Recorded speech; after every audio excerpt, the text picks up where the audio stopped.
They like jet airplanes. They like long limousines. And that's the bottom line. Cause Stone Cold said, "Are you ready?" You're listening to the Sunday Segue Wrestling Podcast. Hey yo, boom, yeah. With your host, Kinny Killa. And the gal them sugar show.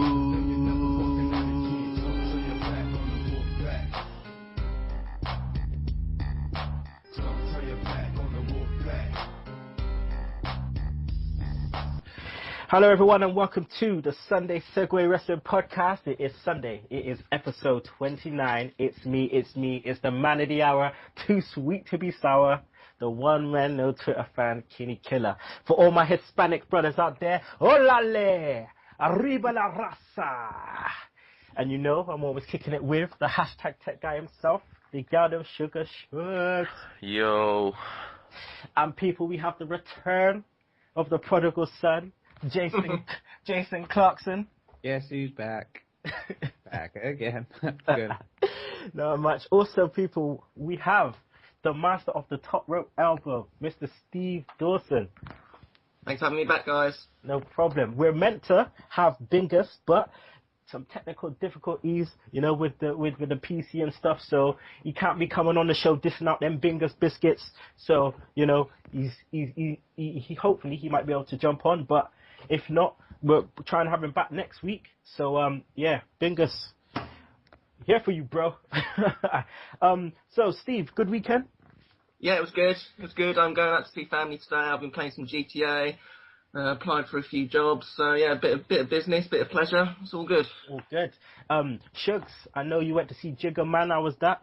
Yeah, man, it was good. Just a bit tired. Got back late from London, you know. From London to Wales, it's not the easiest trip at, 12 o'clock at night, especially when they close the motorways and different things. So, yeah, I'm good. Good. And Jace, how's it feel to be back, my friend? They keep pushing me out, but I keep fighting my way back in. Just catching up. I haven't watched any wrestling for a couple of weeks, and I was like, what the fuck? I had to go back. I had to fucking scour and just see what's going on. So I'm up to speed again. Okay, hopefully you like what you saw. Well, you probably haven't seen Battleground, so be glad for that. But we'll get into that in a bit.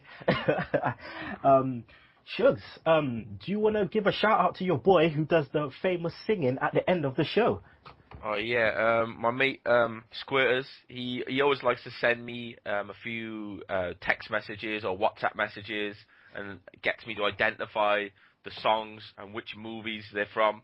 So I set him the challenge of singing some wrestling songs. So I had to send him a few links to the YouTube videos, and then he just comes back with that audio gold. And then I just lay the track, you know. It's a bit like Timbaland and Jay-Z, really. But, slightly shitter. Oh my God! Well, I'd like to give my own shout out to to the Wrestling Chronicle.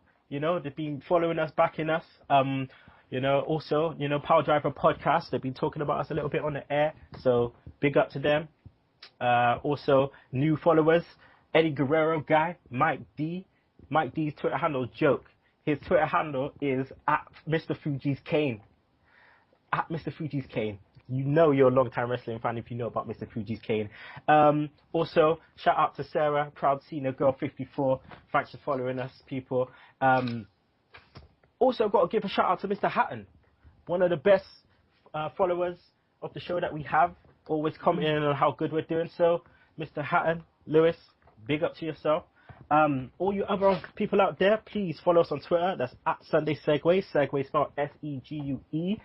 Also, email us all your opinions, reviews, anything, people. Even if you want to comment about Shug's lovely Welsh accent, just make sure you email us. That's sundaysegue@gmail.com. Listen to our old episodes on YouTube, iTunes, Podomatic, and download that Double Twist player. So, people, we're going to go straight into it. The Battleground review discussion. as we've heard, Jason hasn't watched it, so I won't be asking him too much about it, but feel free to jump in about anything that you've heard, my friend. So, guys, I personally think it was the worst pay-per-view of the year. Anybody second that? Yeah, it's definitely up there. Definitely up there with WrestleMania. Apparently, it was due to, I feel it's due to the creative changes. They've had a guy that they brought in for a while. Then he got sacked before SummerSlam. They carried on with his SummerSlam creative, which we saw, which turned out really good. Then everything after that looks like it's been a pile of shit. So let's just go through the matches. It started off with the kickoff show, Dolph Ziggler against Sandow. Ziggler took it down, Sugs.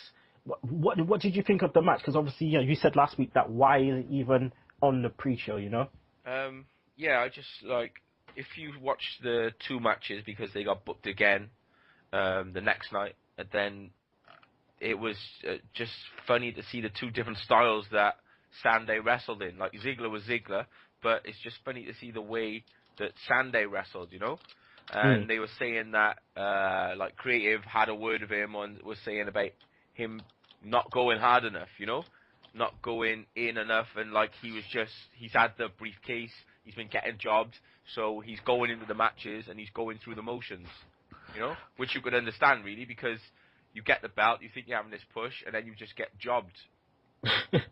Well, see, this is another thing, Steve. Ziggler and Sandow on the pre-show. Why wasn't it on the main pay-per-view when we had Great Khali and Santino and all that on the pay-per-view? What was that all about?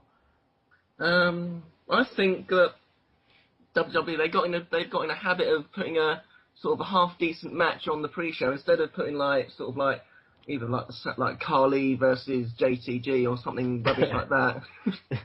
they put a decent match. Like a few months ago they had the Usos versus the Shield for the tag titles, and that was a brilliant match. That went about 15 minutes or so, and I think the reason they do that is because they want as many last-minute buys as they want. So they put a decent match on the pre-show, so people watch the pre-show, and people that haven't bought it think, oh yeah, that's two decent guys or four decent guys going up against each other. This seems quite good. I might buy this pay-per-view. Well, I suppose many people were pissed off because I heard refund shouts. That's what I heard. So Del Rio versus Rob Van Dam. Del Rio took it down by submission. I know I predicted Rob Van Dam to win. Other guys didn't. How do you reckon this match went, the chemistry and stuff? Because it was an Extreme Rules, Battleground Extreme Rules match for the world title. Shugs, what was your thoughts on this? Yeah, I thought they tried to shove some big spots in there, just to make it more exciting. But we'd already seen them wrestle too many times, and I wasn't really into the match, Mm-hmm. It didn't really have me on the edge of my seat, or the spots felt like they were just put in there just for the sake of it, rather than to actually forward the storyline or everything. And obviously, this seemed like it was the end of the feud, But then he didn't really get a massive beatdown, RVD. He just got, fucked up a bit. There was some nice little spots in the match, but overall, you said it yourself, it was, to quote Bingus, beige at best, doing his normal beigeness. So, I mean, we got what we could out of it. But let's go on to the Real Americans. Impromptu match, Steve. Real Americans versus Santino and the Great Khali. Oh, what a partnership. But, Great Khali managed to get, up and swung around. What did that look like to you? Because they used the new technology, didn't they? Yeah, I mean, when they announced this, I thought, this is a bit of a random match to have. I thought, because obviously Cesaro and Santino fought on the Raw, so that's obviously why they're in there. And I was thinking, why the hell's Khali in there? It's a bit of a random part. And then I thought, they're going to have Cesaro swing him, aren't they? That's the only reason he's in there. Yeah. And that's what happened. And I was actually surprised they actually used it as a finisher. Yeah. He swung Khali around, then he pinned him. Well, that's the thing. He's got him up in the neutralizer before, so... Yeah. I didn't quite get that, but it's to sell the big swing. Yeah. Jace, you've seen the big swing. You got any thoughts on the big swing? It's epic. I had to I was calling the missus. I know you don't like it, but can you see what's going on right now? Can you see what is happening? And then And then yeah, she just suddenly she got on Google, because with like Carly, for example, she was like, "How tall is he?" And I was like, "I don't know, Google it." She spent about 20 minutes just spitting loads of facts to me about the great Carly, like telling me about how he used to be on the police force and he's in fact 7'1", and I was like, all right. She was like, "Oh my God, he was in the longest yard." There we go. Like, okay, well, let's just go. Oh, I don't even know if I really want to go into talking about the Weetabix kid and Rivita. Should we even talk about this? Because the match was just nothing. It was just nothing. It went for 7 minutes. You could have heard a pin drop in that crowd during that match. It was so quiet, and it just says so much about the two people that were in it. I mean, Shugs, even just trying to watch this pushback a little bit, trying to get some laughter out of it, but I couldn't even see that, man. It was just like, oh, jeez, man. It was less entertaining than the Great Khali match, you know? There you go. There you go. 7 minutes of pure, dry lunch. God damn it. All right, well, then we go into AJ versus Brie Bella. Again, Big Mama Cool coming down. It just was nothing. It was just nothing. She took it, Brie got beaten as usual. AJ took that shit down. What more can I say? That's it. Nothing more to come from that. Nikki Bella was getting dealt with. She got dealt with by Big Mama Cool. Nothing more to say about that. But I'm just gonna move straight on to the best match of the night for me, probably Definitely. for the rest of you guys. Goldust, Cody Rhodes, Dusty Rhodes versus the Shield. Oh God, I don't even know what to say. And Jace, I know you haven't seen it, but if you can, try and go back and just see that match in Battleground, because if you want a story told and you want it done well, plus with the opponents of the Shield doing a good job of selling it, man, you just had everything in that match, didn't we, Shugs? Yeah, I think it seemed like a classic match, you know? It could have been in like the 90s, could have been in the 80s, but it was just like a perfect wrestling match, you know? It had all the right spots, all the people working in the right way. So the heels worked well, the faces worked well. Then you've got like outside of the ring. So it was almost as if because he was in their corner. So it was like Dusty was the manager, and then he had his spot, and it's just like everything worked perfectly. Like it's like the perfect combination. And I just thought that they all performed well as well. Everyone performed really well. All the wrestlers, were at the top of their game in this match. Yeah, Goldust was just like, geez, he's lost loads of weight. He just looked like he hasn't missed a beat. Steve, with the storytelling, with the promo that we saw beforehand, and then even the stipulation, it just brought so much drama to this match. The crowd was just invested, weren't they, from the beginning? Brilliant crowd. This whole story of the match brought so much to it. And I actually thought this is the most interesting that Cody Rhodes has been in a long time as well. I mean, it took me when Cody Rhodes first turned up, it took me a long time to get into him.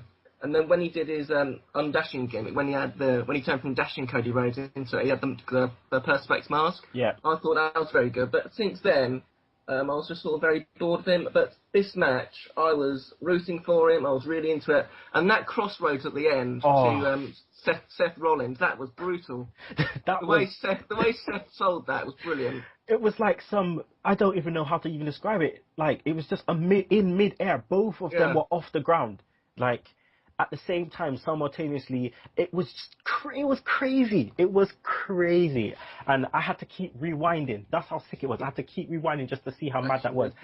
And, I mean, Cody, he must have, I felt that he was going to get a massive, push from this, but, he may still, but the crowd hasn't helped. But we'll talk about that more further down when we get into Raw. But the sequence at the end, we see the bionic elbow, this nostalgia hit right there. That's got the fans going. The fans were even, chatting to Dusty, saying, "Dusty, watch out, watch behind you." What, like it was some panto, like, he's behind you. And then all of a sudden, Goldust come from nowhere.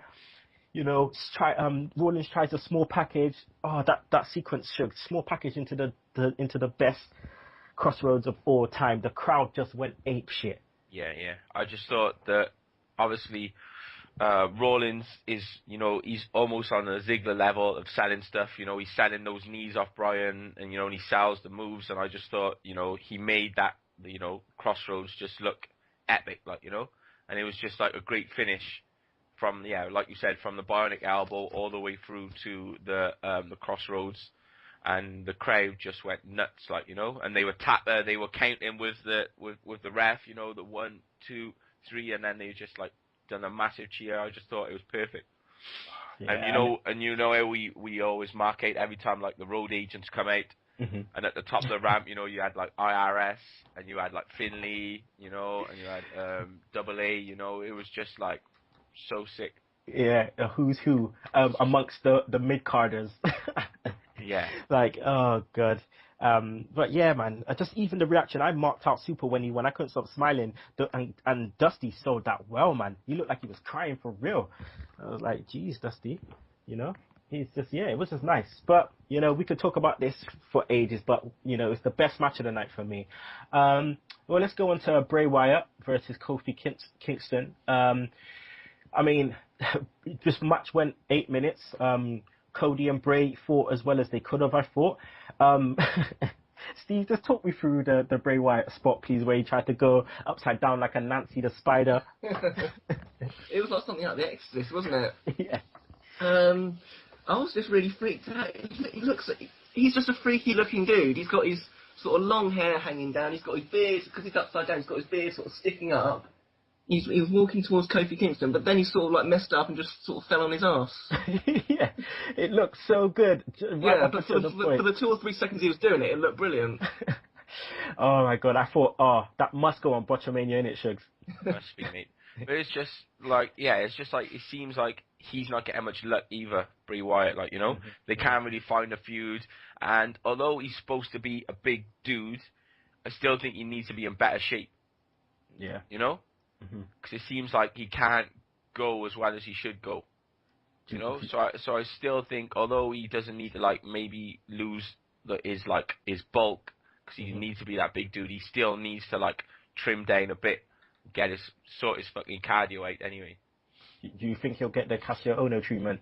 Well, you never know. He's on TV already, you know. Cassius Ono, you know, hasn't even got the TV yet. That's true. But I mean, apart from that spot, Steve, do you reckon we have anything else to talk about really about that match? I thought it was basically like some sort of basic match you'd see on Raw, really. Mm-hmm. It wasn't pay-per-view worthy, I don't think. Okay. All right. Well, CM Punk versus Ryback. Punk took it down. This match, Shugs, I just thought was just so rubbish. Like, compared to CM Punk's standard and the way the finish was. I don't know, do you share the same view? Yeah, I just think it was like the worst Punk match I've seen like in a long, long time. You know? It's just like, it was just more disappointing than anything else. You know, even when he had the Hell in the Cell match with Ryback, he managed to like drag a decent match out of Ryback. But this was just like a non-event, like, you know? The finish is just shit, like, you know? It was a night of shit finishes, but this is just crap. How can you pin someone off a low blow?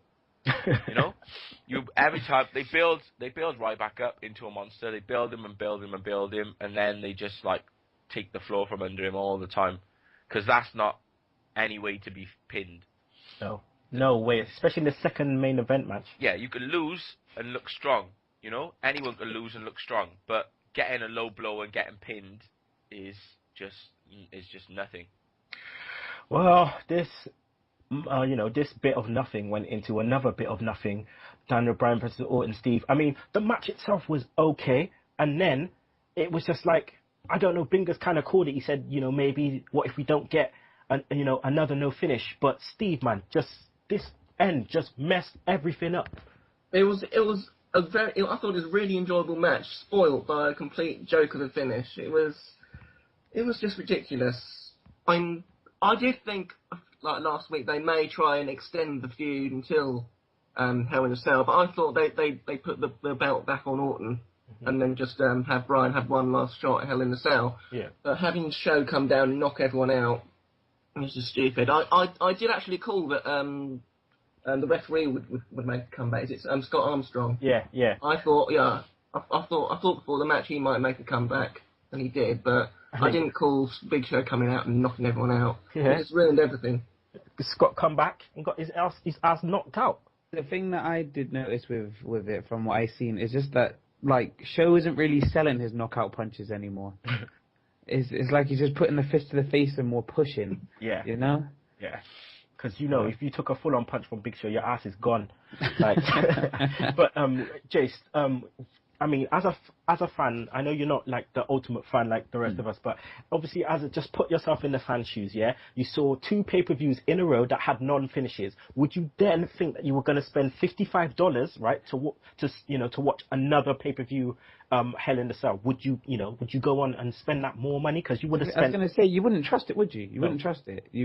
You know, for example, the diehards are going to go regardless. They basically got their season ticket, but at the same time, it's kind of like, with the traveling stuff, would you really want to travel just to risk the same thing happen again?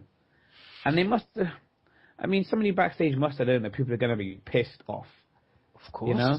Of course. These people spent $110 on 2 pay-per-views with no finishes.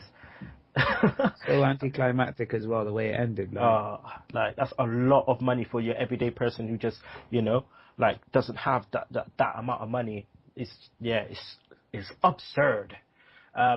But, overall, pay-per-view was lukewarm at best. Shittest pay-per-view of the year. It didn't. I don't think it even reached lukewarm. The Rhodes match was like a saving grace. Mm-hmm. But you can have one good match on Raw or SmackDown, every week, and they're still, and we can still say they're not good enough. So to actually be paying money for it, that's free TV. You're getting those matches on. Mm-hmm. So if you're getting one good match on a pay-per-view, then that's not good enough. That's shit. That's whack. Well, it felt like a Raw. It did feel like a Raw. It felt like a SmackDown. No, that's even worse. I mean, because when you think about it, SmackDown or Raw is the same amount of time as a pay-per-view. So, I don't even know. But overall, Shugs, can you give me your highlight of the night, please? Yeah, just the roads. That crossroads, mm-hmm. The finish, the whole atmosphere of the match. Yeah, that was the only highlight. Steve, what's your highlight of the night? Is it the same? Yeah, same as you. Yeah, just the Rhodes match. Nothing else really worth mentioning. A couple of half decent matches, but the Rhodes match was fantastic. So I'm going with that as well. So, what was your biggest disappointment of the night, Steve? I'd probably say Punk Ryback, because I didn't think it would obviously be match of the year or caliber or anything, but I thought it'd be a decent match. I thought it'd be a decent watchable match, but it was just so slow. It was so rubbish.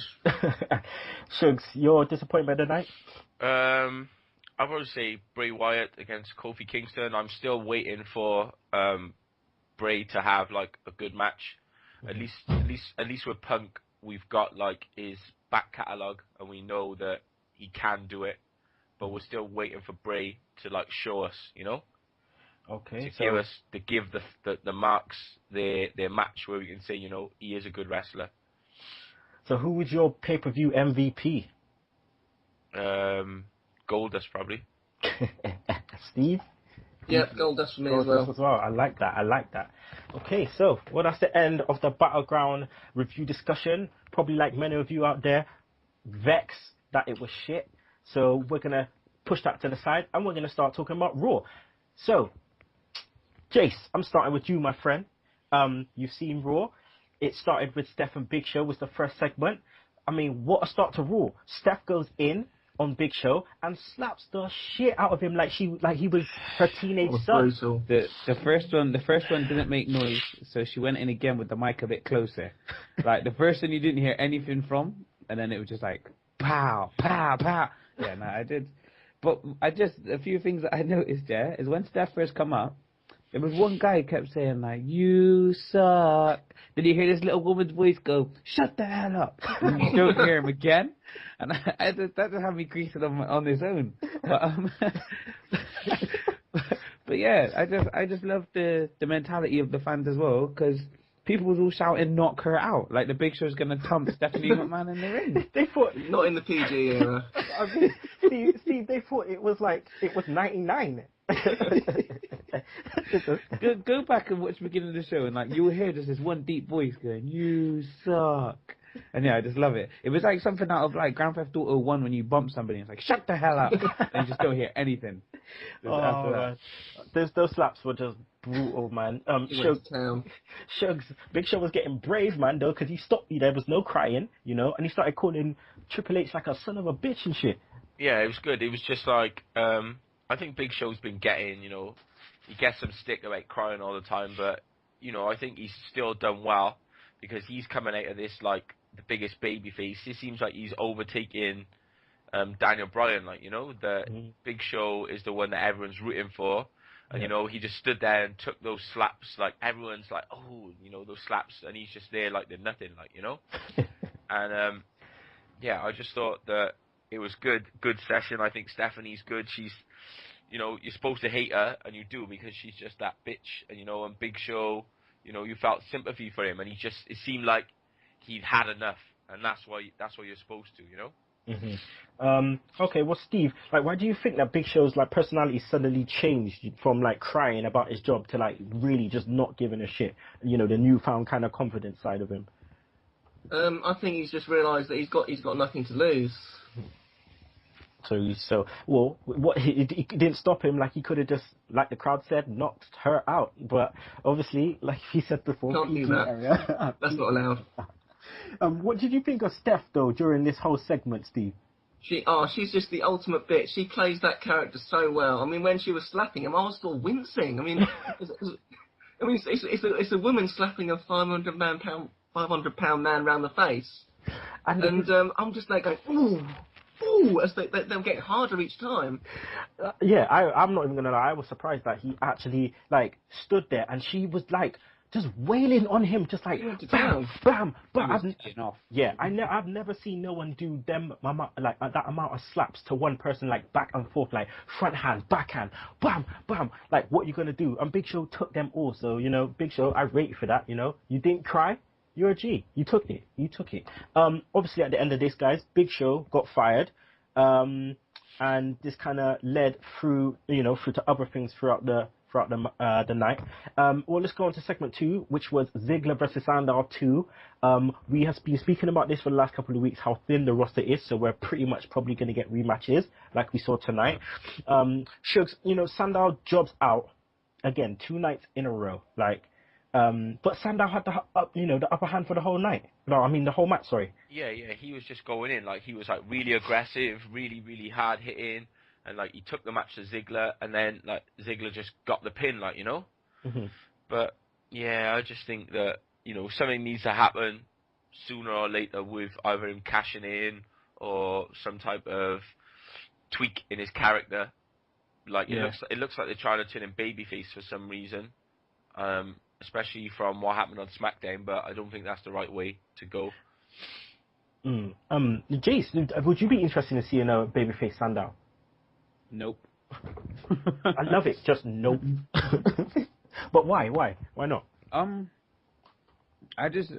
preferred, like, when him and Road doing the back and forth, just the looking down on people and being so arrogant. Like, I like the angle that he comes with whenever he's doing like the heel thing.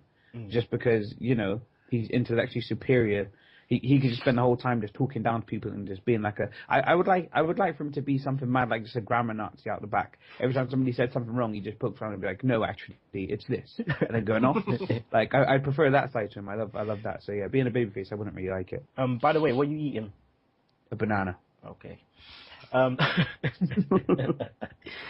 Oh my god, you can tell I'm a greedy bastard, Nick, because I just know when people's eating or drinking or just whatever. Not a banana through the mic.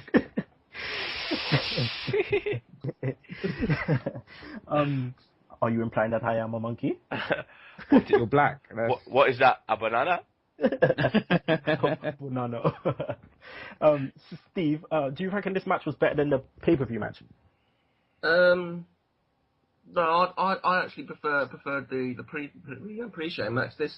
I just can't get into pay-per-view rematches. They seem to have one every single month. They have a match on the pay-per-view, and then they have a match like next week on next night on Raw or on the next SmackDown.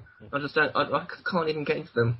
I mean, sometimes they even have it on the pay-per-view, Raw and on SmackDown.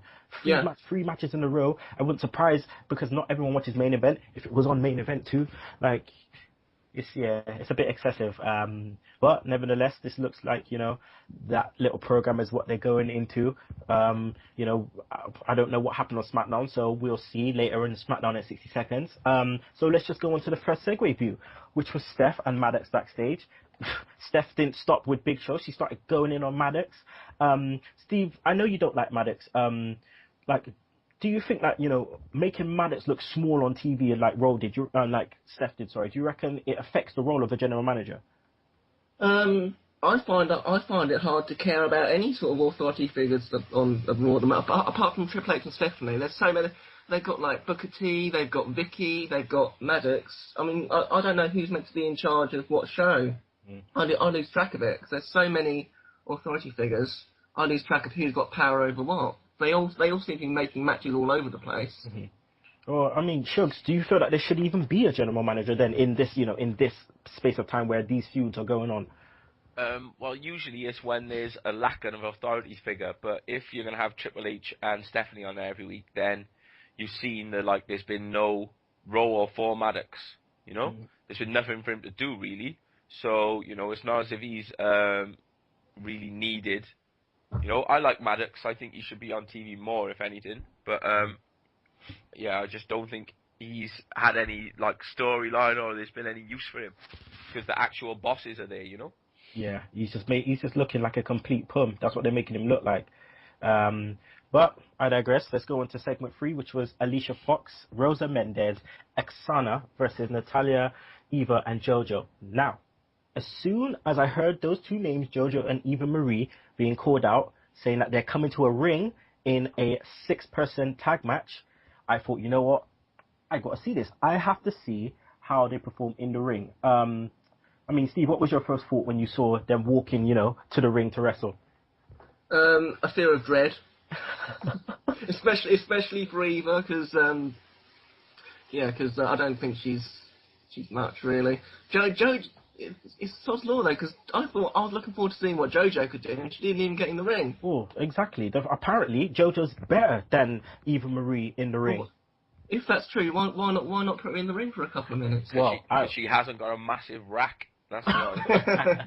Well, I'll actually get back to why JoJo didn't get in the ring and Eva did. I'll get back to that just after I tell Jace that Rosa Mendes is now blonde. What did you think of that? Face bothered. Nah. Nah, it was the secondest divas, you know. Yeah. I was on my fantasy team. I was looking at, my stand in the Bristol Boys League, and I'm going up. I won't mention who's below me, Kinny. But yeah, now when the Divas was on, I wasn't even really too I didn't notice anything about it, to be honest.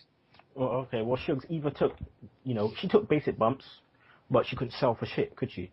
I don't know. I don't really pay attention to this. Oh, no, I literally don't pay attention. I haven't got time. I try and watch the match as quick as I can, and I just thought that somebody else could tell our listeners about this. Mm-hmm. Apparently, the only thing I read is when she was taking bumps, she was smiling and stuff. Yep. So she wasn't even selling the bumps. She just had this stupid grin on her face. She wasn't selling for anything. But let me just tell you now, right?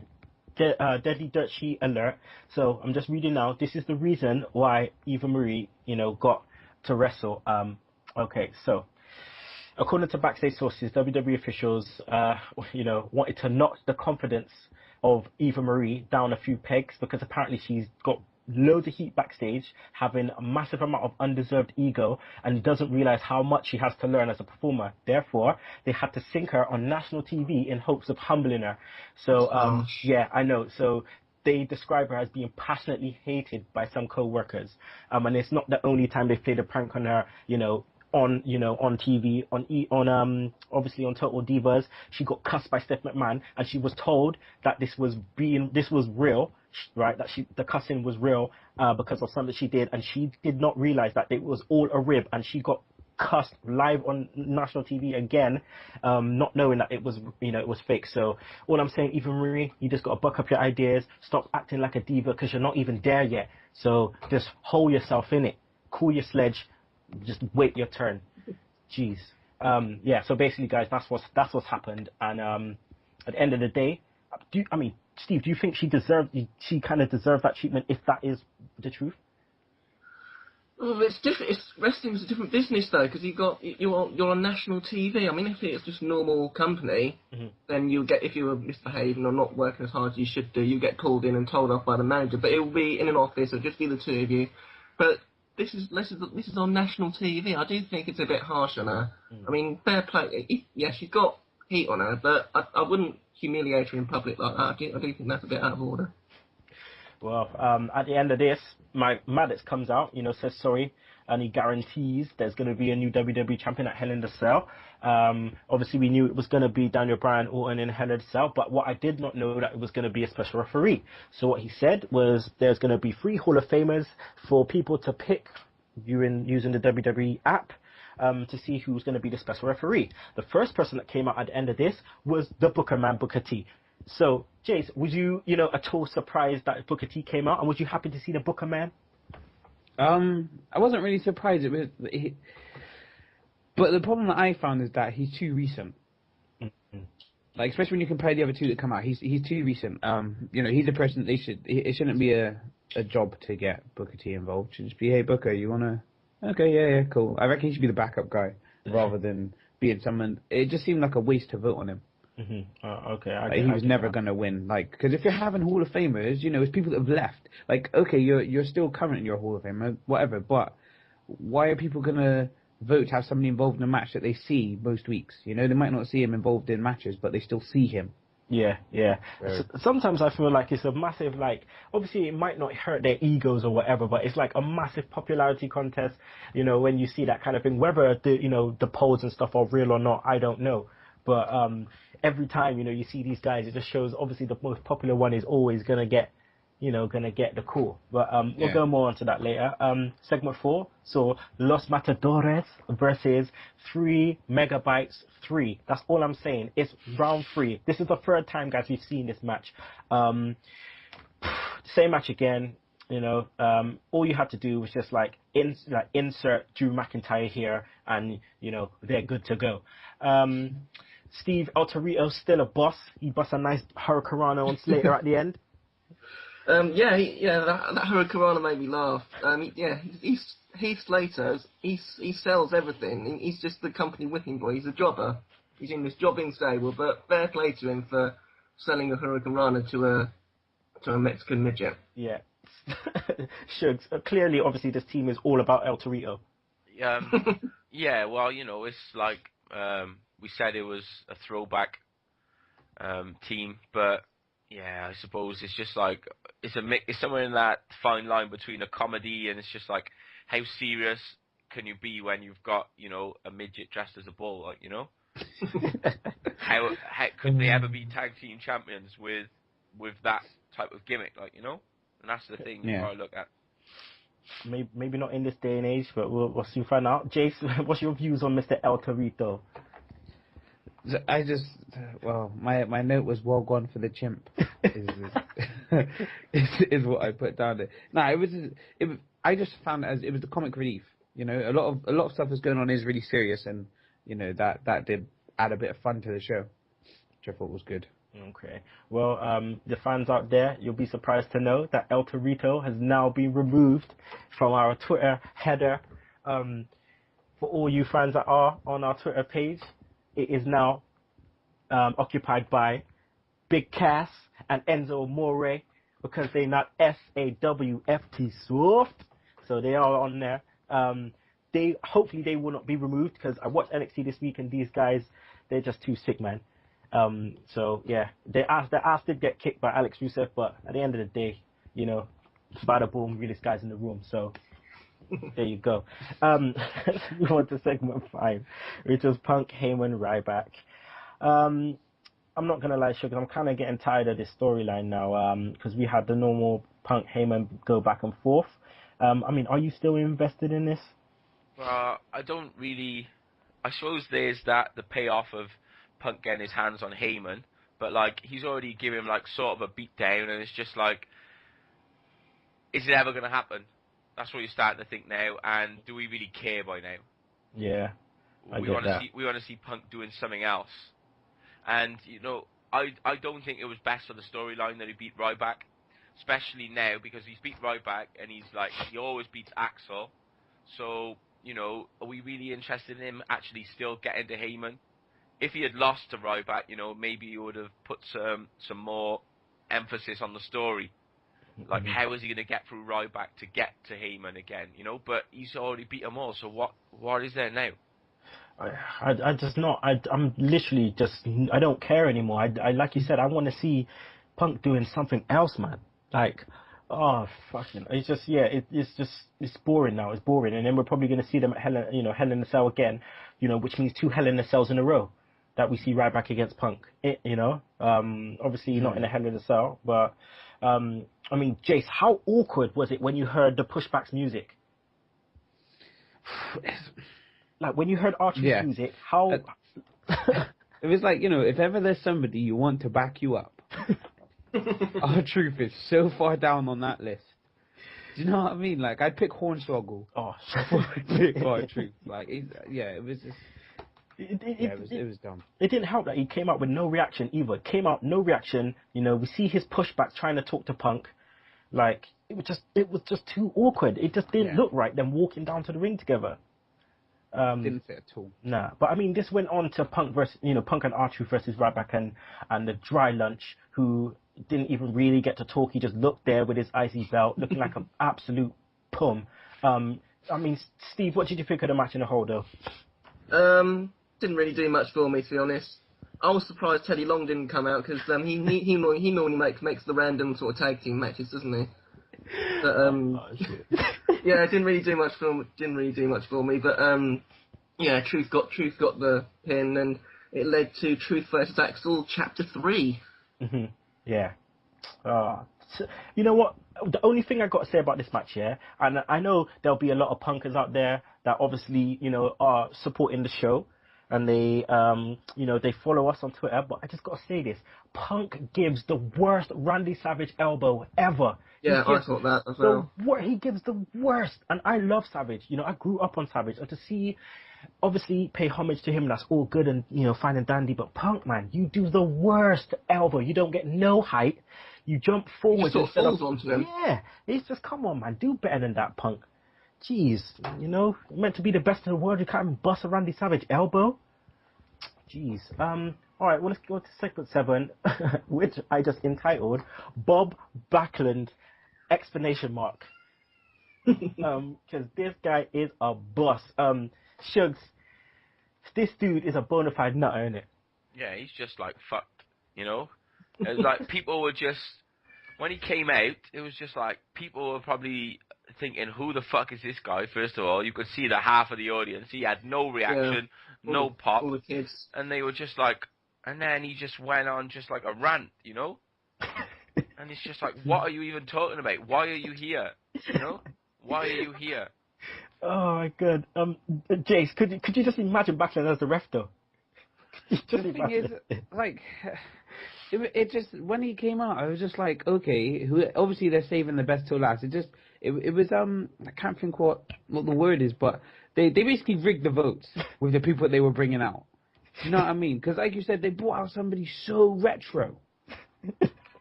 Half of them probably didn't know who he was. Yeah, they're like, oh, is he lost? Excuse me, sir, can I help you? Some random dude just walked onto the stage and started ranting. I'm not gonna lie though, I marked out when when I heard him say, if this match gets out of control, I'm gonna put them in the crossface chicken wing. I was like, oh my god, complete nostalgia moment, just thinking of when he just put Bret Hart in the crossface chicken wing. You had what's his name, Owen Hart, just dashing the towel in, getting the mums to dash the towel in. Just classic Bob Backlund. But Shugs, man, Bob Backlund looked like some crazy man, like preaching in the subway in town. Yeah, exactly. or like in the tube station. Somebody you just don't make eye contact with, you just keep walking. Oh god, you gotta love some Bob Backlund though, just for the sheer comedy factor of it, Steve. Just for the sheer comedy factor. Oh god. All right, we'll go on to segment 8. Randy Orton versus Kofi. As soon as I saw this match, I kind of went back to 2009 feud and just thought, where has Kofi's fortunes changed? You know, he went from giving this guy the boom drop through a table, through the, you know, in the crowd, to just now wearing shoddy tights and just getting his ass jobbed out. Steve, what do you think of this match? Match didn't really do much for me. I'm with you. I thought the same when this match was announced. I just thought, how far has Kofi Kingston fallen? It was about 3 years ago, wasn't it, that match? Mm-hmm. Mm. And yeah, he's just Kofi Kingston's just a filler guy now. I mean, he may get a IC title reign or a US title reign every sort of year to 18 months, but he just doesn't really do anything now. He's still a great performer. I still enjoy a lot of his matches, but he hasn't had any direction for a couple of years now. Yeah, it's a shame. It's a shame. But you know, during this match, or should I say after Sugs, you know, we saw Daniel Bryan come out and just, you know, kick 2 shits out of Orton. How effective was his running on Orton for Bryan though, in terms of his character, in terms of the feud? Well, you know, it's just like, I suppose it's not really a thing a face should be doing run-ins and attacking people after the matches. But then I suppose you could say that, you know, Daniel Bryan's fed up of getting, like, you know, the attacks on him, and fed up of the things that Triple H and stuff are doing him, so he just took it out on Randy Orton, you know. But I don't know, I think they could have done something different, you know. Mm-hmm. Mm-hmm. It's not really a typical babyface move. No, yeah, I know what you mean. Jace, you got anything to say on that? It was just like classic wrestling. Like, there were so many different levels to their match, which I quite liked. It was just a, like, with want of a better word, it was just a nice match. Mm-hmm. You know, there wasn't really too much going on. It just kind of went on. But the whole Daniel Bryan thing, I could just see it. It was going to come back on him. You could just see it straight away. Like, oh, we're going to see Randy later on. Also, guys, like, when Bryan came out and, you know, kicked 2 shits out of thing, it was literally playing a game of who's the road agent. Can any of you tell me which road agents were out there? Just name. There were 3. Yeah, it was definitely Finlay. Yeah. I saw Finlay. And it was Double A, wasn't it? No. Mm-mm. Brooklyn Brawler? No. IRS? Yes. One more. I can't Slaughter? remember. No. This one, it will probably be the hardest for you to get. I had no idea. It was the same ones from the night before, so... It was Jamie Noble. Fucking hell. You forget he's a road agent. He's actually quite high up in there at the moment, you know. Jamie Noble. Yeah, I mean, but there you go. He was out there. I love Jamie Noble back in the day. Yeah, the thing is, all I saw was this little guy trying to pull up this big dude. It was like, Jamie, man, you're a cruiserweight, dog. How can you be pulling up Randy Orton like that? It's like, you know, but it doesn't matter. He's, you know, he got the job, so it's all good. Right, segment 9, HBK promo. HBK, favorite wrestler of all time for me, you know, comes out. I was instantly marking out. Shugs, no Crazy Duck Dynasty beard. No. That's the first thing I noticed. First thing I wrote down was, like, no beard, so he actually looks like a normal human now. But yeah, so as soon as you've seen this guy come out, it's obvious he was gonna win the poll, like, you know. So. Oh, HB Shizzle. Yeah. Yeah, with his up to date pop culture references, HB Shizzle. Does anybody else think he looked like Uncle Zebediah? I thought he was gonna say "We the People" the way he was dressed. No, I know what you mean though. In something like one shot, he did look like Uncle Zeb. But the funniest thing about this is like he came out and he was the only one that got pyro. Like Booker T didn't even get no flames or nothing. Like, just in case he burnt his crisp suit. Like, Shawn Michaels went full on hands and knees and got the pyro. I'm not gonna lie, I marked out because obviously that's my thing, is Shawn Michaels. But geez, like, he got the pyro. He tries to get a little bit of ghetto Steve, you know, saying the HB Shizzle. And obviously it was obvious that, you know, he was gonna win the poll. What part do you think he's gonna play in the match as a special referee?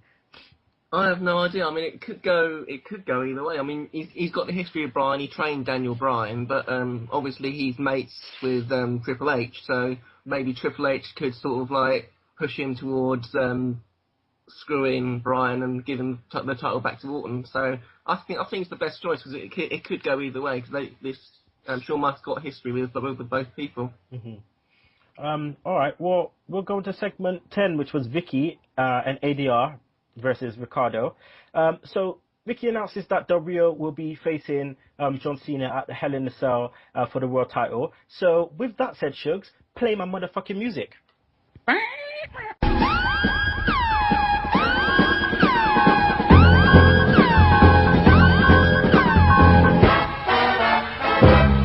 Right. I'm just going to say this, okay? WWE are completely fucking up their longevity. They are completely fucking up. They have no clue what the hell they are doing. Like, it's literally one of two things, right? The first one, failure to protect the health of your talent. Yeah. 2, failure to preserve the longevity of the company by not pushing people and giving them the ball to run with. Right. We all know the ratings are being down for what? 2 weeks. 2 fucking weeks. That's it. Nothing more. Not a whole year, 2 weeks. And instantly you go and run back and call John Cena, who's meant to be out for 6 months. He's been out for 2 months. And you call him back just to get the ratings. You call Vince McMahon back just to get the ratings. How about actually giving Daniel Bryan the ball to run with for a number of months? Give him the actual ball. Like, now Cena comes back, Daniel Bryan is going to be shuffled back. Shuffled completely back. Thus losing the credibility of his push. He's going to be just back to where he was. He's not going to be, as big as Cena or maybe not even Punk. He's going to be nothing again. Like, what the fuck are you doing? You know what I mean? You're just not preserving anything. No longevity. It's just going to affect you more and more in the long term. And not only is it going to affect you, it's going to affect Cena. Because as Cena likes to battle back and try and come back early, it's just going to just mess him up in the long run. You're only not going to get, 10 years left of Cena. You're going to get 5 years. Oh, fucking hell, man. It actually bugs me so much that they are failing to push some guys. As we see now, guys, the roster is so thin. So thin. And what's going to happen now? Cena comes back and it's just literally, right?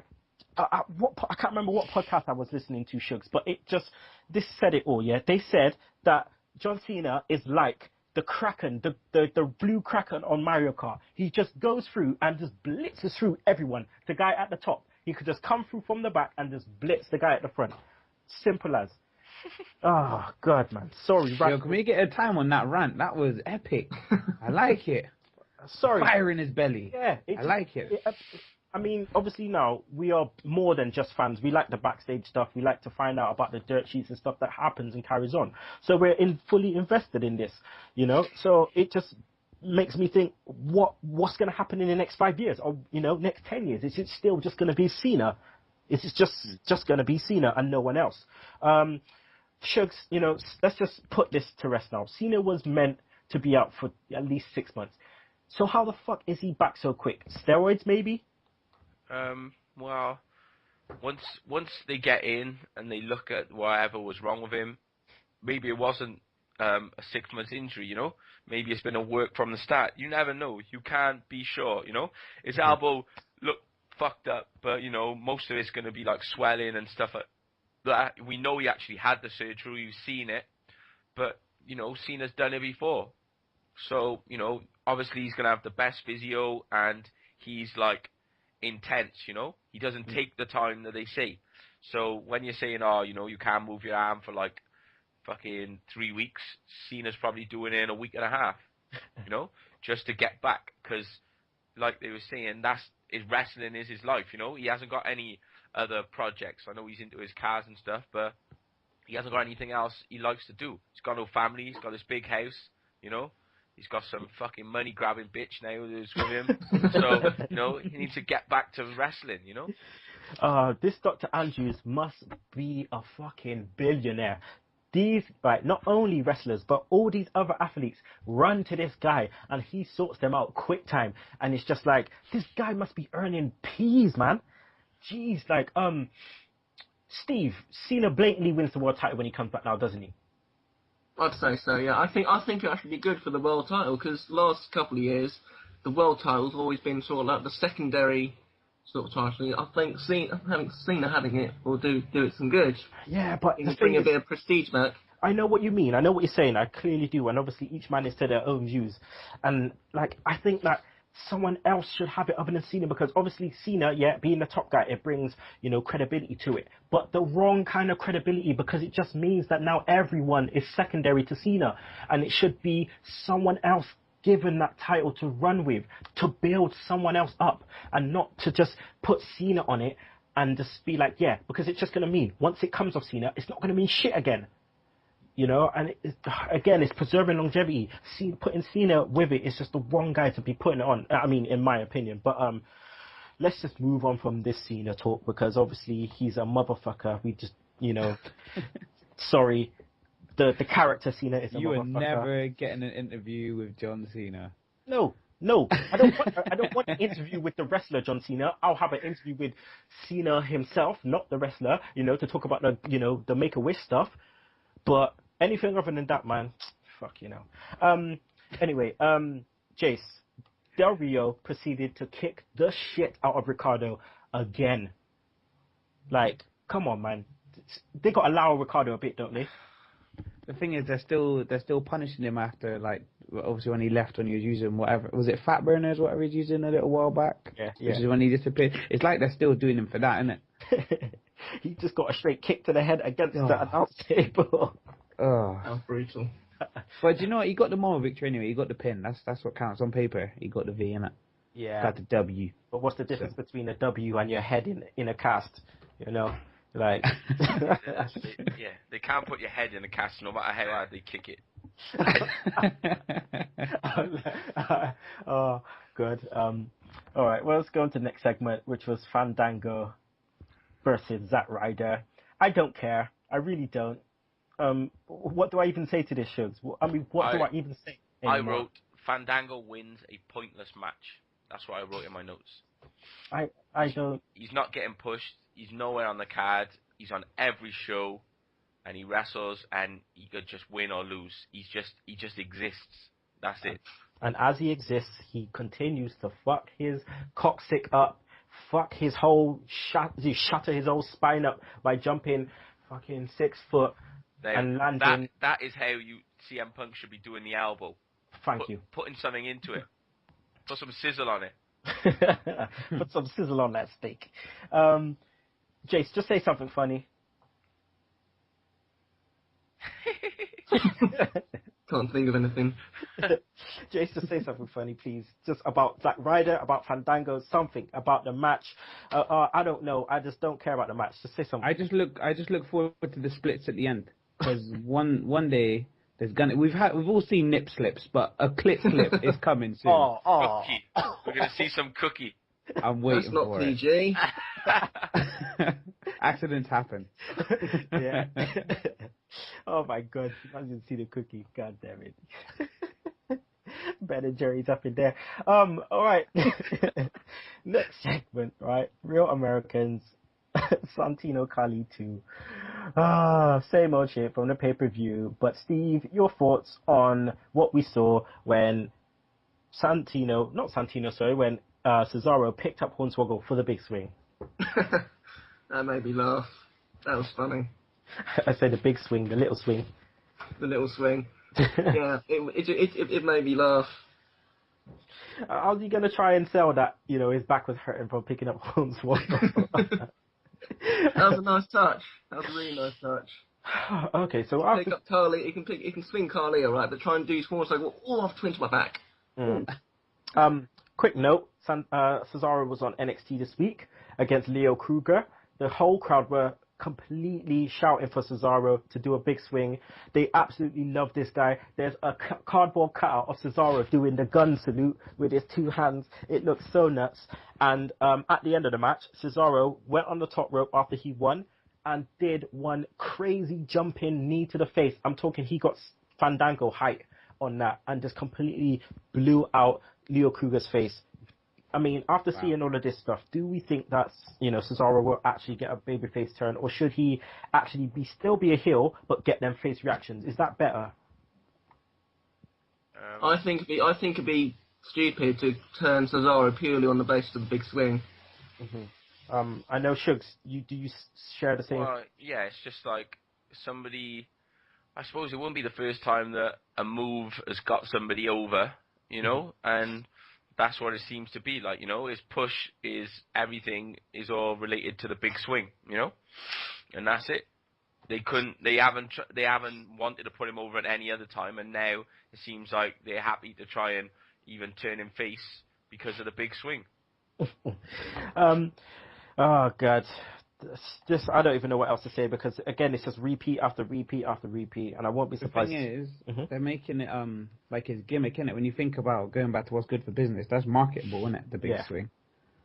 Yeah, we'll soon see a T-shirt, won't we? Like, big swing. But yeah, apparently they're gonna break up the Real Americans.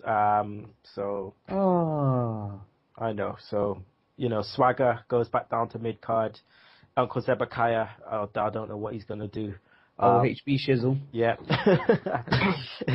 All right, let's go on to the next segment. Jace's favorite segment, Ballback TV. I just love the douchebaggery. But yeah, no, it was. That's a new word for your dictionary, people. The douchebaggery. So do you know? There's always a lot of d-bag activity as soon as Miz is around, and that's why I like him. Okay. That is the only reason why I like him.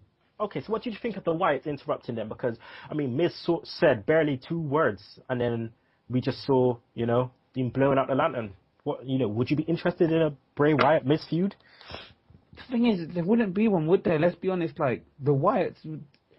Like, when you were talking about them kidnapping Christian, like, the Miz would just disappear. Like, it would no longer be the Miz TV, like, it'd just be pictures of him tied up in a barn somewhere. But at least that would be interesting, wouldn't it, Shugs? Yeah, no, that's what I say, yeah, that would be good. Yeah, Shugs, would it be interesting? Would anyone care? Like, does anyone want the Miz back? I'd care. You can keep him. Yeah, exactly. You can keep him. That's what it'd be like. The Miz has been kidnapped. Yeah, what's your point? What's the news? Fuck the Miz. It'll be some good backstage vignettes though, or just you see some video promos of Wyatt family. You just see the Miz up on the mantelpiece, just strung up. Just strung up in the background, people asking the question, what happened to Miz? Oh, there he is again. There he is. It just be like, where's Miz? You just where's Bonnie? You just see him in the background. Just all right, well, let's just move on from the Ballback TV segment, because it was what it was. It was a bit of douchebaggery. We'll go on to the final segment, which was Brian, Cody and Goldust versus The Shield. I must say this before I start on this. The crowd was fucking shit. How the hell are you gonna have a no reaction to Cody and Goldust after the pay-per-view? It just messed the whole thing up. I wanted Cody to come out, Goldust to come out and get a massive pop, but all we got was nothing. It was bloody nothing. That's very English of you, Kinny. Yeah, I know. Got to spit out a bit of English. Sometimes you got to spit out a bit of Bristolian, a bit of gert that's out there, a bit of gert.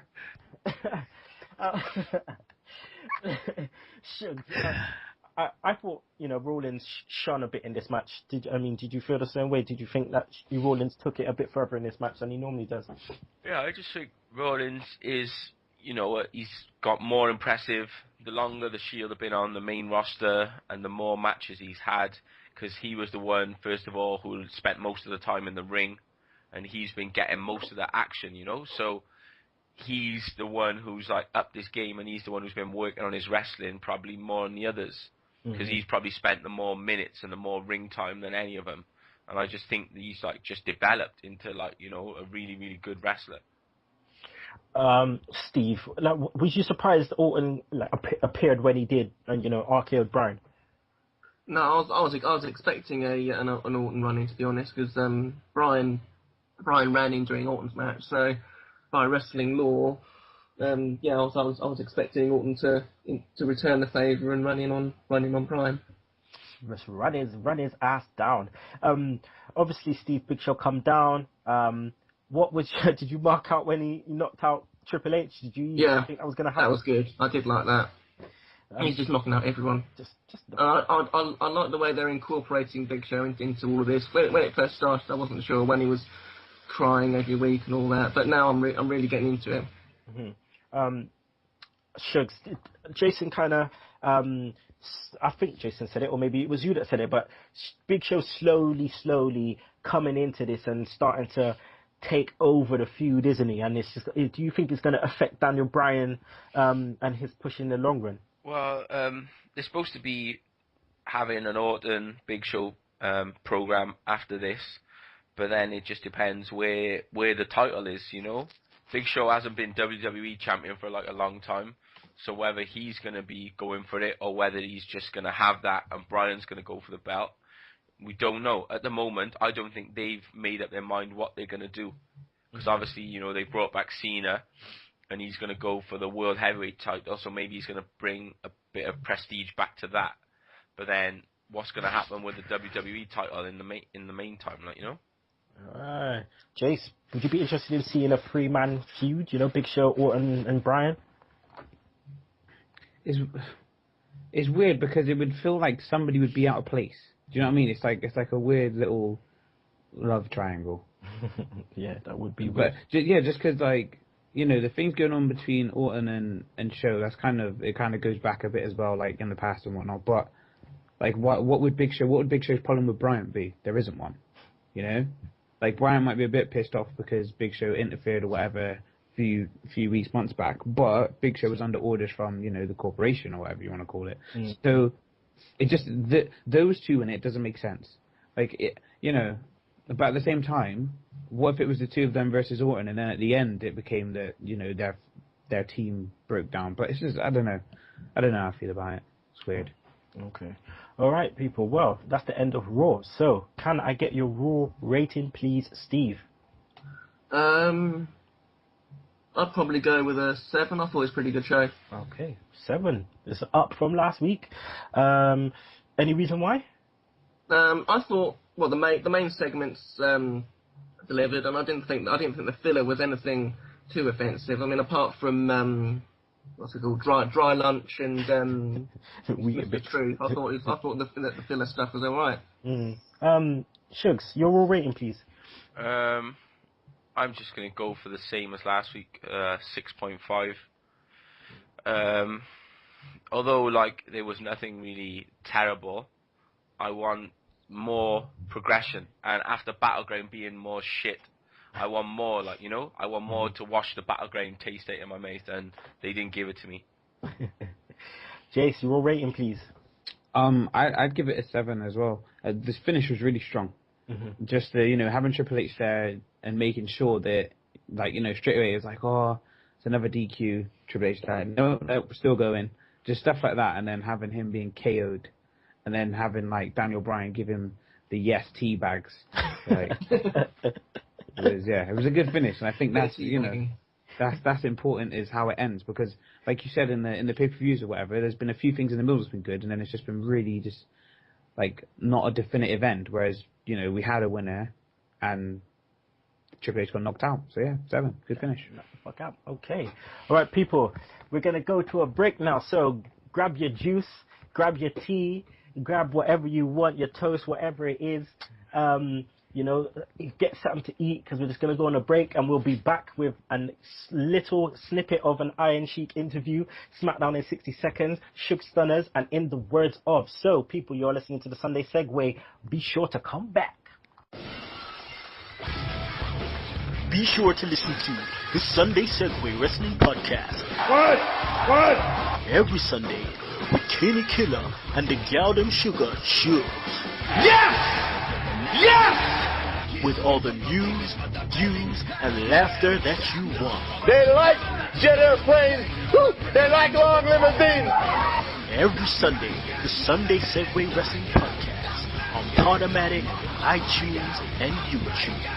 So why don't you choke on that, slap nut?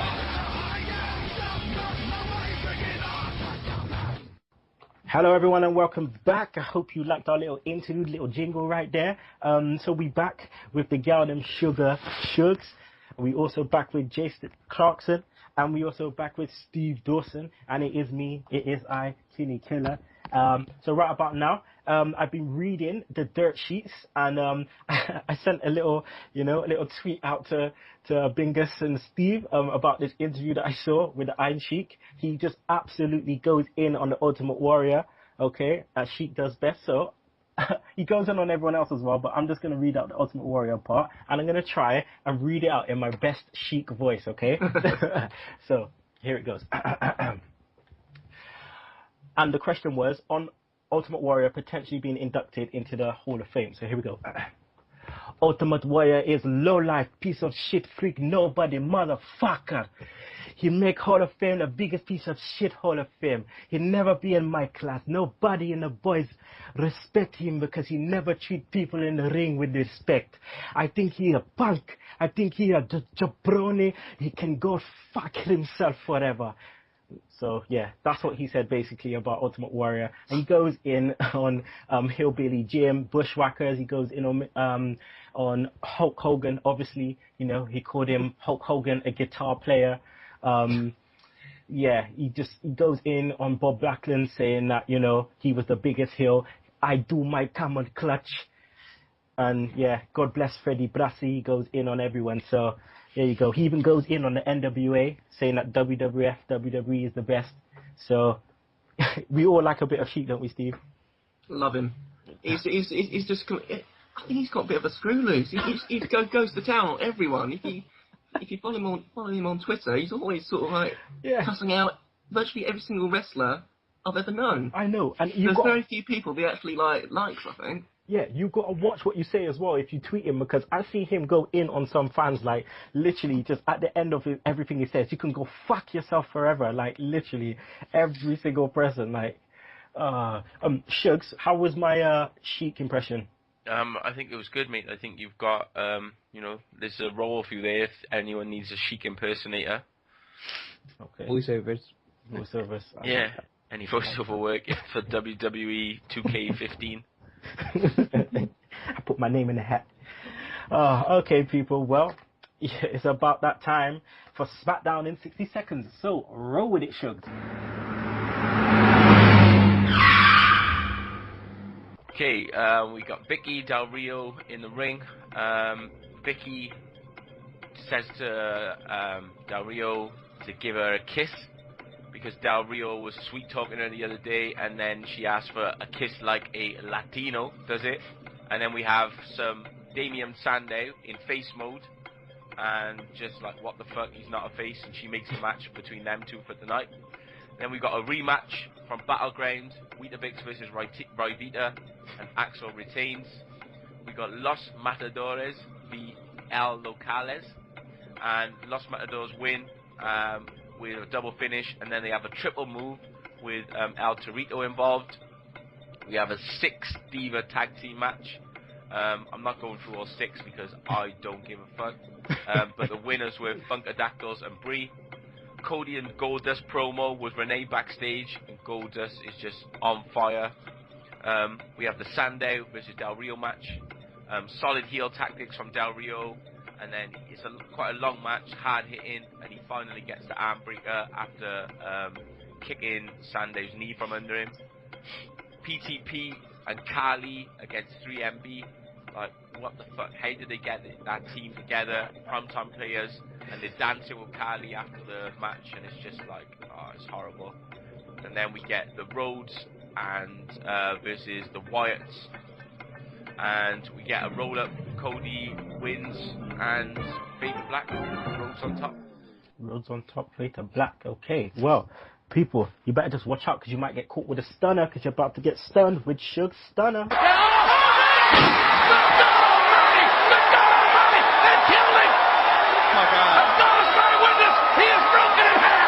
Jobber of the week.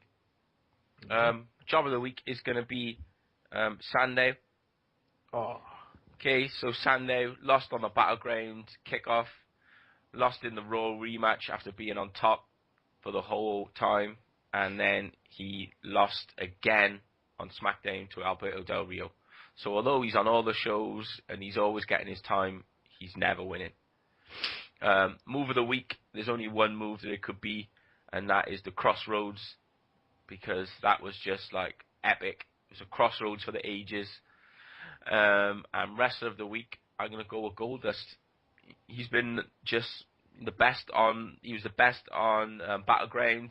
He was great again on Raw, and he was great on SmackDown. And you know, he's like 46, I think, or 44, and he's showing people how to get the job done. He's still got it. Still got it. My man Goldust still got it. Rest of the week. Okay, well, that's the end of the show, people. Yeah, just nice to have Jace back. Jace, thanks for coming back, man. We love you on here. I'm in and out more than Lexington still. Oh jeez. Oh jeez. You can go there. Oh my god. Some of you with baby ears, you may not know who we're talking about, but some of you big people out there, you know who we're talking about. I'm always here to lower the tone. I do apologize to those viewers with virgin ears. I apologize. Oh, good. And Steve, you're back again this week, Thanks for coming back on, my friend. Thanks for inviting me. Hopefully, if you're about next week, we'd like you back on again next week, my friend. Yeah, that'd be good. Okay, cool. Good. I'm gonna try and see if I can get some questions together and see if you guys can, go off against each other, you and Bingus, on Beat the Clock. Jace as well, if you're a bout player, let me know in the week and come back on as well. I think you and Bingus probably is gonna have some crazy banter back and forth if you do on the same show. Okay.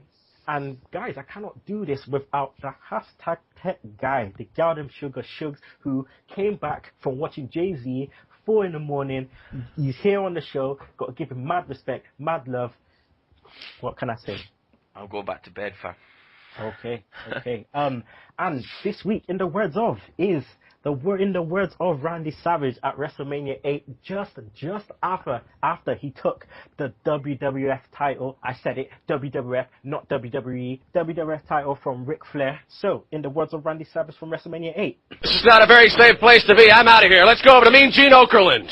All right, thank you very much, Sean Mooney. With me right now is the brand new World Wrestling Federation champion, Macho Man Randy Savage, along with the First Lady, Elizabeth. Now, some might say, Macho Man, that that was a questionable victory. You heard them talking about the tights. I don't care. I don't even care. It's okay. It's just a piece of what I wanted from you, Ric Flair. This is what makes you tick. This is what makes you tick.